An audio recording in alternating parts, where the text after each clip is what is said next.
everybody, and welcome back to the search for artificial gold. See, that's a little joke because silver is AG on the periodic table. Artificial gold, get it? Nah, whatever. I just realized that after shooting that intro, I forgot to change my shirt to make this look like I'm not filming it on the same day as the first episode, so... Alright, it's a good thing I had another Michigan shirt laying around. Anyway, back to the episode. So I got a really cool purchase that I'd like to show you guys, and just picked it up the other day, and let's get right to it. Alright, so the first thing that I picked up from the coin shop is right here. Check it out. I don't know if you can tell just by looking at the sides and the diameter there, but these are $50. And actually, they're all pretty old, so I got 7 of them here. This is Ben Franklin, 1958.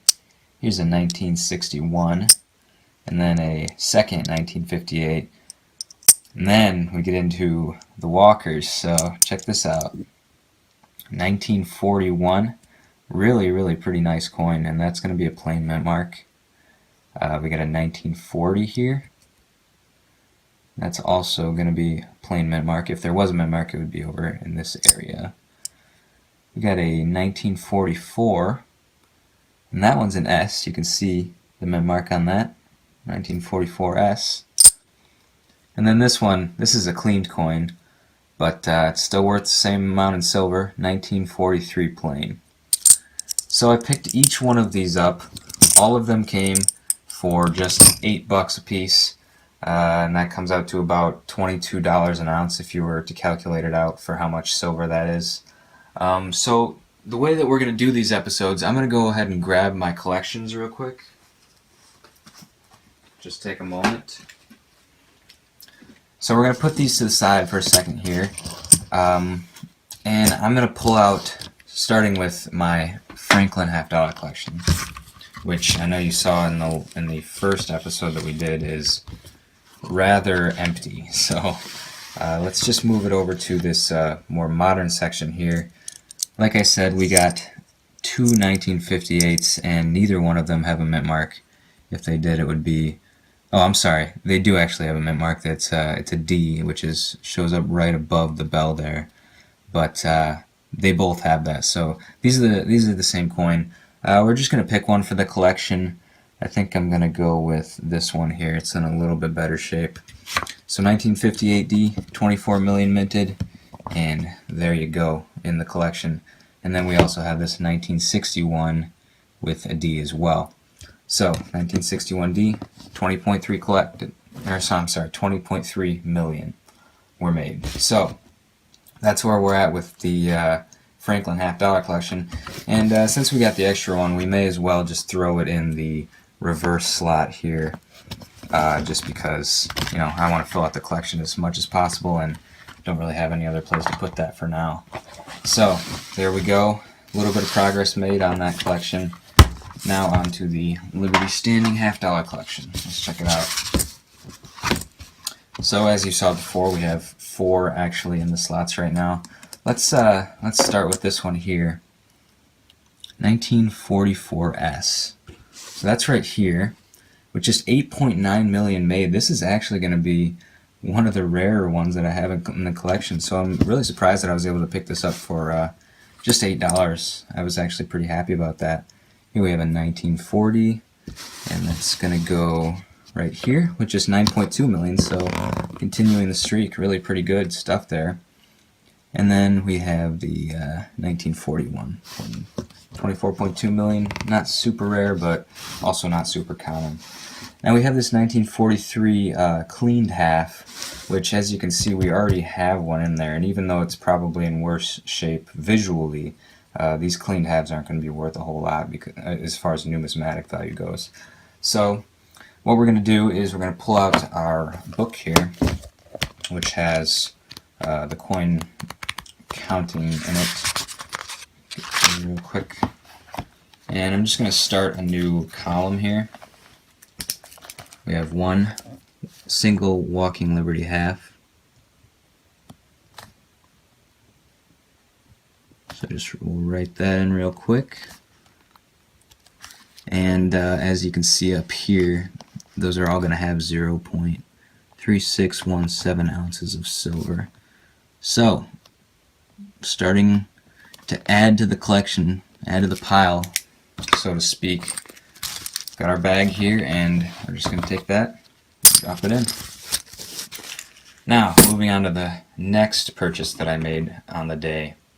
So we'll just clean this up real quick and I'll get right to that. Alright, so for the next purchase that we made today, I picked up these, and you can probably tell that these are silver quarters. Got them for $4 a piece, which also comes out to about $22 per ounce if you calculate it that way.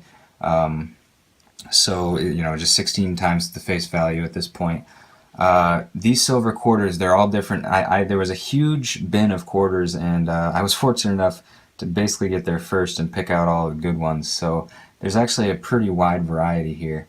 We're going to start with this 1953, and let me just grab the collections real quick. So we'll grab the right collection, the 1948 through 64 here. And when I was in there, I actually didn't have this collection with me, so I was just grabbing quarters that I thought I remembered needing, but you know, I wasn't for sure. So 1953 S is what we have here, and we'll take a look. We actually do need that one, so we're going to throw that one in the collection. 1953 S. It's really in pretty good shape, and it's not extremely common either, so 14 million of those made. Up next we have a 1954, and that's also an S. So let's take a look here. 1954 S is needed, so happy to see that as well. Looks like we actually did a pretty good job picking these. Oh, just popped that one out. Alright, give me a second, I gotta get this in there. That 54S was being a little tricky, but I got it in there. So next we got a 1956, and that one is plain. And if we take a look here, we actually do already have that. I just picked this up because I thought it was a really nice looking one. And a 1958D, same thing there, just thought it looked nice, but we do already have that, as you can see right here. So those are going to go on the chart real quick, and then I'm going to throw them in the bag. But first let's take a look at what else we got. So grabbing the other collection now, the 1932 through 47 here. You can see the first one we have here is a 1945, and that's a D, so let's just go on over to this page here. Move these out of the way. So 45D right here. Looks like we do need that one, so I think we picked them actually pretty well. 1940 with a S mint mark is the next one up. And let's take a look here. That's actually a pretty rare one that we need, is at 8.2 million. Really a pretty good deal, I think, for just $4 a piece on these. I think they have some numismatic value. And then we'll take a look here, 1934 plain. And we need that one as well, so that's good. This one's actually getting pretty filled out. And then it looks like now we're on to the older ones that I was able to pick out of there. So I went through this whole thing, and I did find a few standing liberties. I was actually really surprised. And these ones still had a date on them, so I'll show you real quick. I got a 1928, 1930. This one's a little bit worn, but it's a 1926, you can tell just by seeing the 6 there, and then there's the bend of the 2 as well. 1927, another 1930, 1925, and then under there, yeah, you can see that peeking through. There was actually a barber quarter sitting in that pile of just junk silver, so I was really amazed to see that. But the date on that is in 1898, and you know, since it was already in the junk silver pile, I figured I'd put it in my junk silver as well. I'll definitely mark it down, but the thing about barbers is that they do actually have a little bit more numismatic value. So, you know, since they're really, really thin because they're so worn, I figured that the numismatic value probably at least cancels out the amount of silver that's been lost over the years in circulation. So I'm going to go ahead and throw those in the bag, and then I'll show you what the tally is once we're done. Okay, so I just tallied up the rest of those quarters that we just went over. So we got 2 Washingtons, 6 standing liberties, and 1 barber quarter. And when you add that to the walking liberty half that we got earlier, we got just about 2 ounces of free silver into the bag. So I'm going to go ahead and grab those.